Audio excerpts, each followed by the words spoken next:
El anillo prodigioso de Aladino. Con comentarios acerca de la simbología al final del video.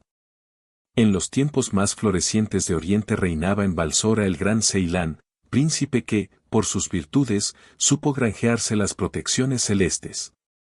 Para su felicidad conyugal le faltaba, sin embargo, un hijo, en vano mendigado con oraciones por todo su pueblo desde hacía 6 años.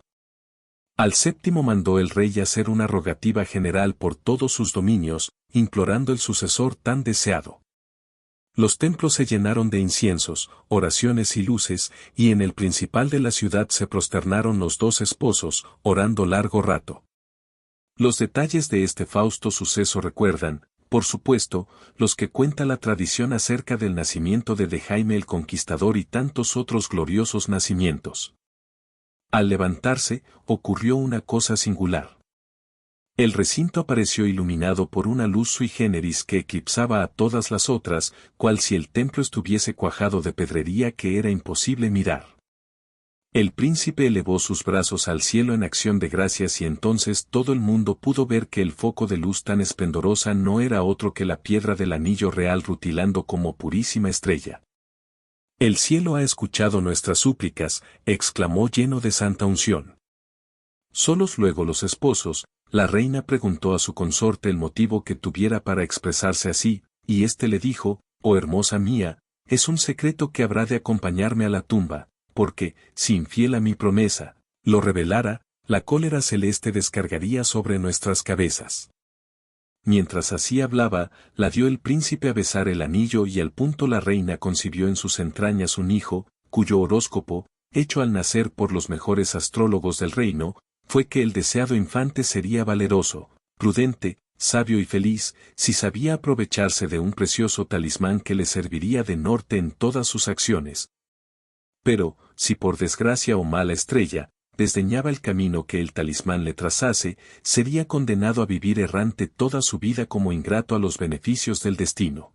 Selín, hermoso como un ángel, risueño como las flores en alborada de primavera, dulce y amable como los dioses del Olimpo, crecía, siendo el encanto de sus padres y la esperanza de todo el pueblo. Sabios maestros cultivaron sus sentimientos e inteligencia, y a los 18 años el saber del príncipe eclipsaba al de los hombres más encanecidos en el estudio. Por esta época el gigante Orón, de Siberia, después de asolar todos los reinos circunvecinos, invadió los estados del viejo Ceilán, quien no pudo sobrevivir a tantas desgracias como la invasión acarreó a su pueblo. Un accidente le privó del habla y sucumbió al tercer día sin dejar disposición testamentaria alguna. Su cuerpo fue sepultado en el mausoleo de sus mayores. Orón había penetrado ya en Egipto y su poder era invencible. Los diminutos estados heredados por Selín no podían resistirle. Vacilaba el joven príncipe acerca del partido que debería seguir, cuando se llegó a él en sueños un anciano, de imponente majestad, diciéndole cumpliese como bueno en pro de la independencia de su patria, sin calcular el número ni poder de sus enemigos. Vuelve, añadió, hijo mío, al panteón de tus mayores, y levantando la tapa de la urna que encierra el cadáver de tu padre, sácale de su dedo la hermosísima sortija que en él ostenta, y, en cuantos accidentes te ocurran, guíate solo por ella. Si al ejecutar tus acciones ves brillante y pura su piedra, nada temas, porque estás en el camino del bien, guárdate mucho de dar motivo a que el diamante se te empañe, porque estarás perdido. La dulce visión desapareció. Selín obedeció fielmente bajando a la tumba de sus mayores, y, reverente, despojó del anillo al autor de sus días, quien, fresco como si durmiese, parecía alargarle la mano complacido. Salió de la estancia, y el príncipe se fue a la cámara reservada de su padre, donde, al fulgor del diamante, reconoció un gran cuadro representando la abundancia. Oprimiendo inadvertidamente un resorte de él, giró el cuadro y dejó al descubierto espaciosa galería que conducía a diversas piezas secretas cuajadas de armas, pertrechos de guerra y grandes urnas de pórfido repletas de oro. Sobrado tenía el joven con aquello para emprender la campaña que temía.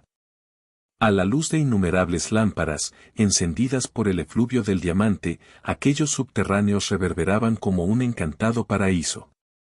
Preparado así de todo lo necesario, salió a campaña el ejército de Selim, y al séptimo día toparon con las avanzadas de Orón, trabándose reñido combate, al final del cual Selim derrotó por completo a la hueste del gigante temible. Lanzóse Selim en persecución de los restos del ejército enemigo, internándose tanto, que cuando acordó se halló frente a un bellísimo castillo, que en letras de oro decía, Templo de las Delicias del Amor. Hizo el príncipe resonar su bocina, y bajaron a recibirle 6 preciosas doncellas, vestidas de blancas túnicas, quienes le llevaron en triunfo a la presencia de la dueña de aquel Edén, la princesa Eusina, mujer de seductora e incomparable hermosura, que le recibió con todos los honores de un semidios y todos los atractivos sensuales del amor. Trastornado de pasión, iba el príncipe a caer en sus brazos, cuando, al mirar a la piedra de su anillo para cambiarle con el de la maga, vióle a aquel empañado de negruras. Iba a sucumbir el ciego mancebo, pero pudo más la voz secreta de su conciencia, y haciendo el más sobrehumano de los esfuerzos, huyó precipitadamente de aquellos peligrosos hechizos, con lo que, ya fuera, el diamante brilló con destellos más puros que nunca. Encaminóse luego el triunfador de Orón y heroico triunfador de sí mismo hacia la ciudad de las pirámides, en cuyas cercanías trabó nuevo y más recio combate con otro cuerpo de ejército del gigante, venciéndole también en lucha desigual y cuerpo a cuerpo tras horrible carnicería. Selim cercenó la cabeza del monstruo y libertó al Egipto de su tiranía cruel, siendo recibido en triunfo por sacerdotes, guerreros y pueblo. Entregadas sus huestes al descanso, Selim olvidóse un momento de sus deberes como general y como hombre, gustando de los peligrosos encantos de la molicie entre banquetes y fiestas. Todas las jóvenes más nobles y más hermosas se disputaban los favores del joven caudillo, quien, por su parte, también no dejaba de ansiar una compañera con quien compartir sus destinos. Pero sus diligencias eran en vano, porque más y más se le empañaba su alhaja protectora. Desesperado Selim, se decidió a no reprimir por más tiempo sus deseos, y hallando demasiado propicia a la princesa de Circasia, la pidió para aquella noche una cita, que le fue inmediatamente concedida. Mientras la hora llegaba, el placer y el sobresalto rindieron al joven, quien se quedó dormido. No tardó entonces en presentársele en su sueño el mismo anciano venerable de antaño, afeándole su proceder y diciéndole, no se halla aquí, oh Selim, hijo de Ceilán, la 7ª estatua que te hace falta. Conviene advertir que en la visita a los subterráneos de la abundancia, la cámara más admirable de todo aquel encantado laberinto era cierta rotonda con 6 pedestales, coronados por singulares estatuas de la ciencia, la justicia, la renunciación, la modestia, la fortaleza y la templanza. Otro pedestal, más hermoso aún, se veía vacío. Selim despertó sobresaltado, y conocedor por experiencia de la verdad de tales ensueños, se armó a toda prisa, levantó a su gente, y huyendo de aquellos encantos malditos, se dedicó con energía a libertar más y más ciudades del poder de los restos que quedaran del ejército invasor. Pocos días después asaltaba la última ciudadela de este, cuando se lanzó Selim en persecución de un guerrero contrario que huía. El confiado príncipe cayó así en la celada que le tendiera, y muerto su caballo, deshechas sus armas, cayó herido por aquel traidor, que se vino sobre Selim dispuesto a rematarle. Era el tal guerrero la propia princesa Eusina, que así se vengaba de su imperdonable desdén. Pero en aquel mismo momento la proterva encantadora se vio asida por un poder superior, una purísima doncella de 15 años, seguida de victoriosa hueste, hundióle en el pecho su puñal, dejándola sin vida. El anillo prodigioso brilló entonces con fulgores celestes. El destino expresaba así su voluntad suprema de unir en matrimonio a Selim con su divina libertadora Alina, la hija única de Amer, el rey legítimo de aquel reino, que había sido destronado por Orón. Curado Selim, celebráronse las bodas con gran fausto, y la misma noche aquella en que debía hallar el joven príncipe amante reposo en los brazos de su compañera, Selim se quedó un momento dormido y tornó a aparecérsele el anciano de la barba blanca, diciéndole, hijo mío, estoy satisfecho de ti porque has correspondido dignamente a mis esperanzas. Como tu gran padre Ceilán, eres sabio, bueno y valeroso, ¿qué te falta? Ser feliz. Yo protegí a tus mayores, continuó el anciano, colmándoles de dichas verdaderas, yo di a tu padre ese prodigioso anillo, que luego pasó a ti por mis consejos. Te hice con él el ser más poderoso del universo, y, por su virtud, pude preservarte de que fueses muerto por Eusina, la querida de Orón, en el mentido templo de las delicias. Yo te saqué de los peligros de Egipto y de sus amores lascivos. Te he deparado brillantísimas victorias que te colocan en los anales de los héroes, y aún pienso hacer más por ti si te muestras con el debido reconocimiento. La tierna esposa que acabas de recibir debe permanecer pura, como lo está hoy día, y habrás de conducirla a la isla del rey de los genios, tú solo y sin tu gente, guiado siempre por el anillo misterioso. Asombrado quedó Selim, al despertar, ante los mandatos de su fantástico protector, pero, agradecido sus constantes favores, le obedeció sumiso, poniéndose con su esposa en camino inmediatamente, bajo la divina guía de su sortija. A los 3 días de penosa marcha, los caballos se negaron a seguir, pero un gracioso geniecillo de la selva les presentó otros incansables con músculos de acero, y, montándolos los esposos, siguieron con la celeridad del rayo su camino hasta llegar a la orilla de un anchuroso lago de aguas apestosas, tan negras como el betún, lago que cruzaron en la barquilla de un fúnebre viejo. Al desembarcar en la orilla opuesta, salieron al encuentro de los amantes 2 enormes cocodrilos con cabezas de dragón, forcejeando con Selim y con Alina para sepultarlos en las negras aguas, pero los briosos caballos que los conducían los destrozaron con sus dientes. Horrorizados los 2 jóvenes, vieron entonces que los 2 monstruos eran ya los cadáveres de Eusina y de la princesa Circasia, vomitados por las ondas. Una hermosísima floresta, embalsamada de perfumes de azahar y animada por los nocturnos trinos de los ruiseñores, les proporcionó aquella tarde descanso en sus fatigas. La hora, el sitio y la oportunidad convidaban al placer, pero Selim se contuvo en sus naturales ímpetus, recordando la profecía, y a la mañana siguiente se vieron los esposos a las puertas de un maravilloso palacio en la isla de los genios. Describir las magnificencias aquellas resultaría temeridad insigne para la torpe pluma. Solo si diremos que en el centro de una ideal estancia los fatigados esposos hallaron sobre su trono al genio de los genios, al anciano venerable que en sueños se había mostrado a Selim hasta 3 veces. El príncipe y su compañera cayeron prosternados de respeto y de amor. Tendióles el anciano sus bondadosos y amantes brazos, estrechándolos contra su corazón, y dirigiéndose a Selim le dijo, «Has terminado victorioso tus concatenadas pruebas. Vete, pues, a tu palacio y sobre el 7º pedestal vacío de la sala de la abundancia que te mostrara antaño hallarás la 7ª estatua que faltaba, la felicidad. Tu esposa quedará conmigo en mi alcázar, en recompensa de los singulares favores que te presté, en el caso de que te prestes voluntario a tamaño sacrificio y no en otro caso, elige». La exigencia del rey de los genios traspasó el enamorado corazón del príncipe. Un momento no más fluctuó entre la pasión y la gratitud, pero pudiendo aún más ésta en su corazón hermoso, que recordaba que hasta su propia esposa la debía a la protección invisible del que así se lo exigía, se resignó con su triste destino, emprendiendo solo y sin ningún contratiempo el camino de su reino, en el que entró con todos los honores de un libertador. Luego que quedó solo en su palacio, se dirigió presuroso a la galería de las estatuas y su asombro rayó en delirio cuando sobre el 7º pedestal, hasta entonces vacío, vio se alzaba su idolatrada Alina, abriéndole los brazos.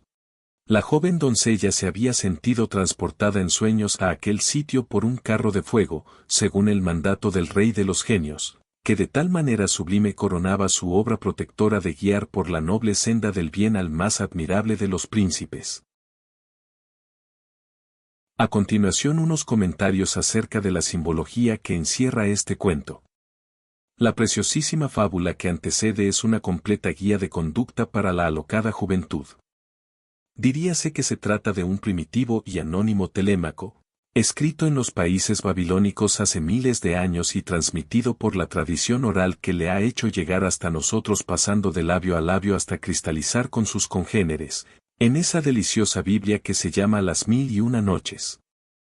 El sello semita aparece estampado en su frontispicio, el fantasma de la esterilidad, la temida amenaza del pueblo de Israel desde Sáhara hasta la madre del Bautista, y desde la esposa del príncipe Selim de Balsora hasta la madre de aquel tan deseado y luego tan glorioso príncipe Jaime I de Aragón, sobre cuya concepción y nacimiento nos transmite tan bellísimas leyendas nuestro querido historiador La Fuente. Pero el pueblo elegido, el pueblo israelita de la dura cerviz que fracasara por carnalizar todo lo más ideal y más santo, temía esa esterilidad de la carne que niega hijos al cuerpo, confundiéndola grosero con esotra esterilidad de los espíritus infecundos, de la que tan frecuentes pruebas dieran ellos y damos nosotros los nietos de su fe, con nuestros positivismos cretinos que marchitan en flor nuestros ideales más sublimes. La luz de que se inunda el templo es la llamada luz astral por los cabalistas, gloria del Señor por la Biblia, luz que nimba de gloriosa aureola las cabezas de los santos en todas las religiones y pueblos. Esta luz parece emanar de la mágica piedra del anillo real o del hierofante, porque geométricamente el anillo es el símbolo del dominio sobre la cuarta dimensión o mundo del astral, que diría el matemático Solner, como engendrado por la traslación en el espacio de una esfera girando en torno de un centro exterior a ella, y de aquí el poder mágico de los infinitos anillos, el de Salomón, el de Gitges, el de los Nibelungos, el de Záfira, el de los patriarcas y pontífices de las múltiples religiones, el de los dux venecianos, el de los esponsales legítimos, etc. Este anillo, en un simbolismo más alto, lleva engastada en su masa la piedra de la conciencia, cuyo brillo esplendente, nacido de su celeste origen, jamás debiera ser empañado por las nubes pasionales de lo astral o emotivo inferior, sino bañarse siempre en las serenas placideces de lo ultraterreno. La reina concibe un hijo al besar el anillo, como las infinitas diosas del panteón grecorromano conciben al contacto ora de una flor como la que generase a Hebe, diosa de la hermosura. Hora de una palmada enérgica sobre la frente de un dios en yoga o en duda, hora de la espuma del mar como Venus Afrodisia. El hijo que por modo tan maravilloso nace, viene al mundo nimbado con las más dulces y excelsas promesas del destino. Aquella criatura celeste, niño aún, es un portento de innata sabiduría que arrolla los carnales saberes de los más encanecidos en el estudio de una letra que en su sentido pedestre mata todos los celestes vuelos del espíritu. Igual aconteciese en su infancia a dos grandes instructores, a Buda y a Jesús.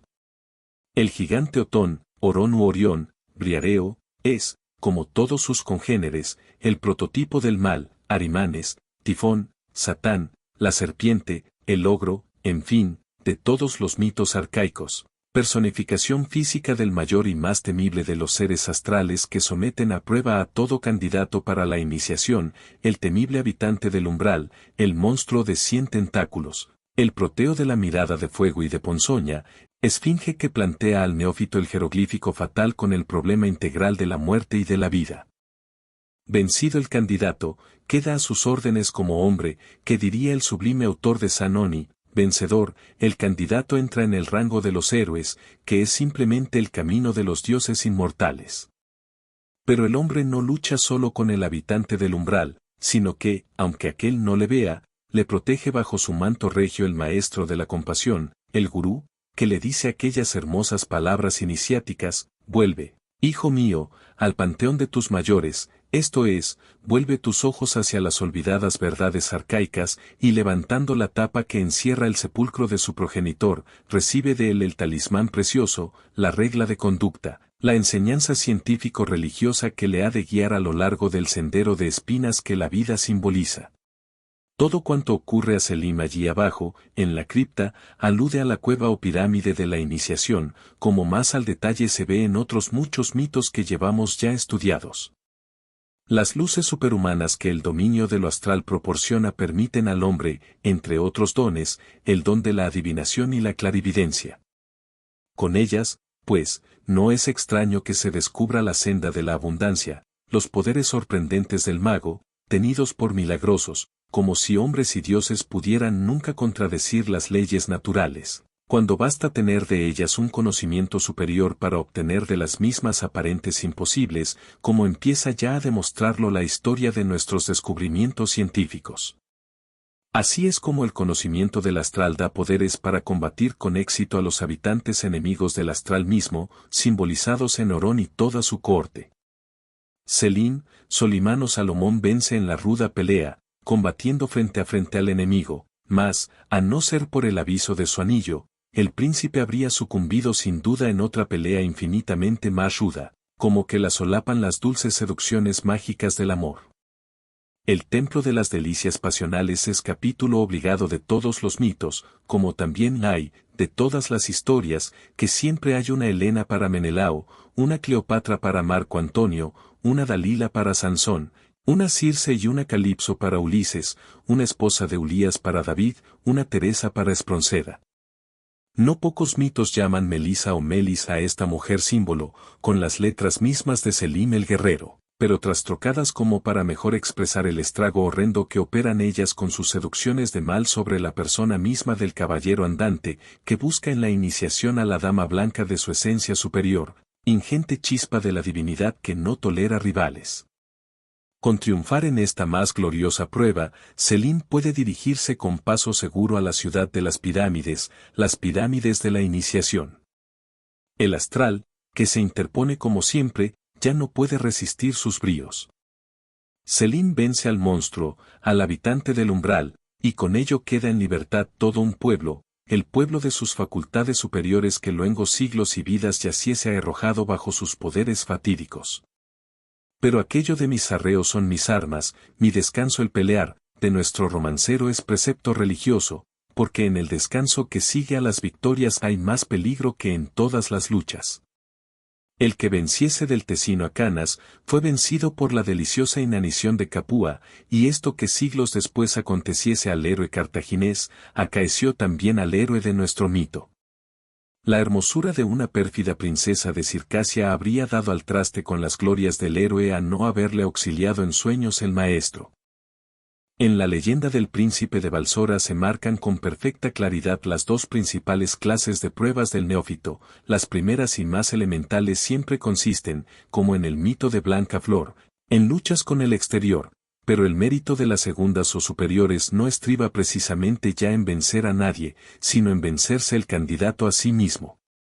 No se trata, no, de luchar con un ejército ni resistir a una pasión exterior, sino que hay que ir más lejos, hollando un sendero aridísimo, el sendero de la renunciación, porque el universo mismo en sí y en cada una de sus partes ha sido emanado de lo incognoscible por el divino sacrificio de la seidad abstracta y sin límites en las propias limitaciones del ser o logos que al universo vivifica, lo que se ha simbolizado por el sacrificio de Daxa en todas las teogonías.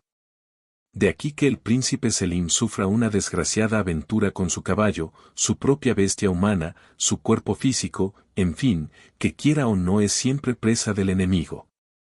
Ya la hechicera Usina iba a vengarse de sus desdenes, cuando empezó a revelarse un poder trascendente, hasta entonces oculto, poder que ya no era el simplemente intuitivo y docente del maestro, sino el propio ser superior del hombre y que se ha cantado en tantos tonos por todos los mitos como Egeria, Numen, Eros, etc. Y con las que el ego inferior del hombre, tras el calvario de su peregrinación de aquí abajo, contrae místicas bodas celestes. No hay que añadir por todo esto que el mito en cuestión del anillo prodigioso tiene menos amplitud que el de Aladino, del que viene a ser un fragmento o capítulo, el capítulo del subterráneo, que podríamos decir, pero, en cambio, es infinitamente más profundo. En efecto, mientras que en aquel solo se ve en el subterráneo de los tesoros la acostumbrada riqueza en oro y pedrerías, en este último, se habla al pormenor de cámaras iniciáticas, veladas a los ojos del profano, pero fáciles de escalar para todo aquel que, como Aladino, vaya provisto del prodigioso anillo de la intuición para cuya fulgurante luz nada puede permanecer oculto. Además en el subterráneo el príncipe Selim, Solimán Salomón encuentra todo el tesoro iniciático, la regla fiel de conducta que ha de seguir si quiere verse vencedor de las pruebas astrales que le aguardan en su sendero, como a todos los neófitos.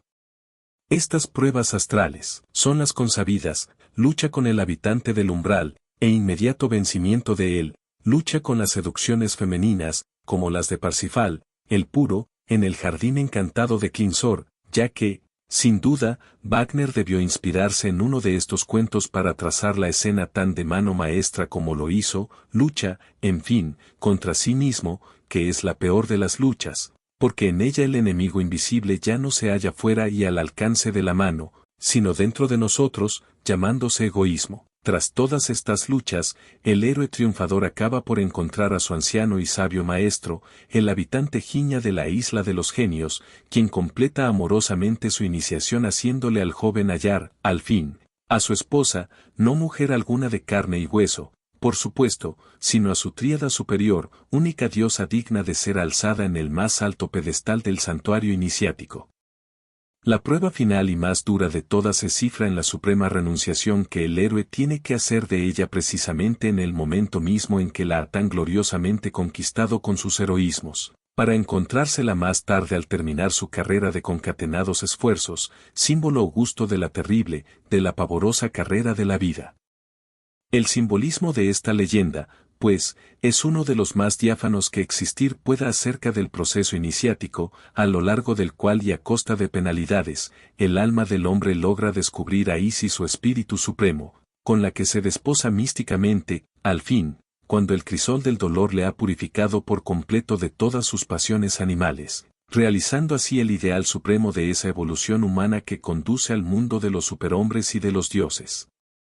Pero este simbolismo es, además, genuinamente matemático, como es fácil de comprender a poco que reflexionemos.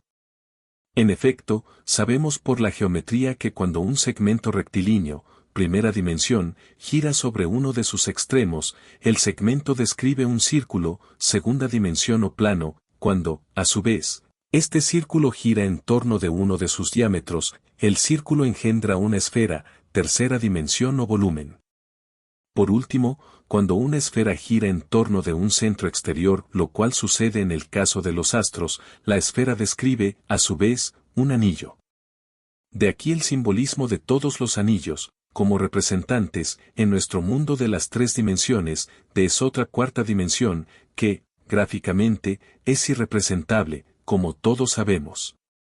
El anillo, considerado así, simbólicamente, es, por otra parte, la expresión adecuada de la huella astral que los satélites dejan en el espacio celeste girando en torno de su respectivo planeta, como otras tantas anilladas serpientes, la huella astral que, asimismo, dejan los planetas al girar en torno del Sol y que aún demarcan en los espacios los soles mismos girando en torno de otros centros de cuarta o ulteriores dimensiones, como ya empieza a sospecharlo nuestra propia astronomía.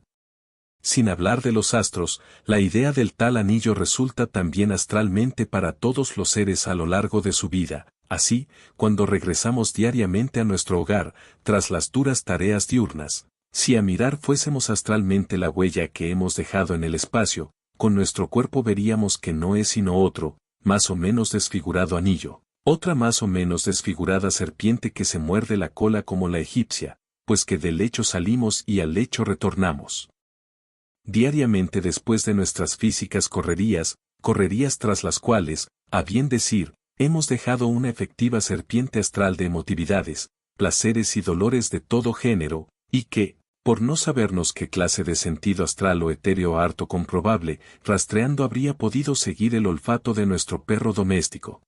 Porque, repitámoslo una vez más, la cuarta y ulteriores dimensiones del espacio son, en el orden del movimiento vital, el tiempo, en el orden psicológico, la razón y la imaginación creadora, en el orden general humano, la historia, en el orden fenoménico, la fenomenología espiritista de todas las épocas, fenomenología que permitiese a Tolner el ensartar astralmente, o sea haciendo pasar la materia a través de la materia y ensartando, por cuarta dimensión, varios anillos en el pie de un velador.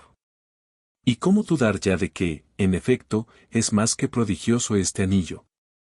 Si la joya en cuestión es el tiempo, la imaginación creadora, la historia, etc., ¿qué de prodigios no logra el hombre, qué superioridad aplastante no posee sobre los animales, con tamaño secreto de su anillo? ¿Qué de prodigios, aún mayores, no ha de lograr en lo futuro, cuando domine la misteriosa teoría de las n dimensiones del espacio, que ya ha empezado a aplicarse en astronomía, por ejemplo, con la obra de nuestro amigo el sabio aviador don Emilio Herrera acerca de la aplicación de la hipergeometría a la mecánica celeste, y también nos sirve ya para explicarnos ciertas reacciones eléctricas? Si a esto se agrega que en lenguaje simbólico anillo y anillada serpiente son una cosa misma, podremos convenir en que el mito en cuestión, que nos lleva por la mano hacia los inexplicados misterios de la religión ofita, no es mera fantasía literaria, sino fidelísima expresión de algo muy hondo, algo que puede transformarnos en dioses omnipotentes. Y este algo no es sino el dominio mágico de las fuerzas naturales por esos anillos de tiempo, imaginación, historia, etc. Por eso el pasado sabio, en cuyo libro apenas si sabemos deletrear como chicos, nos presenta un pueblo de iniciados, un pueblo de aladinos y celines en ese extraño pueblo de los nagas, naoas u hombres serpientes, hombres anillos o jiñas, entre este y el otro mundo a los que enlaza el pasado con su anillo, como en la interna trabazón de los 7 principios humanos la mente enlaza en nosotros y en todo el universo a la materia con el espíritu, que este sí que es el anillo de los anillos en la interminable cadena de nuestras vidas sucesivas.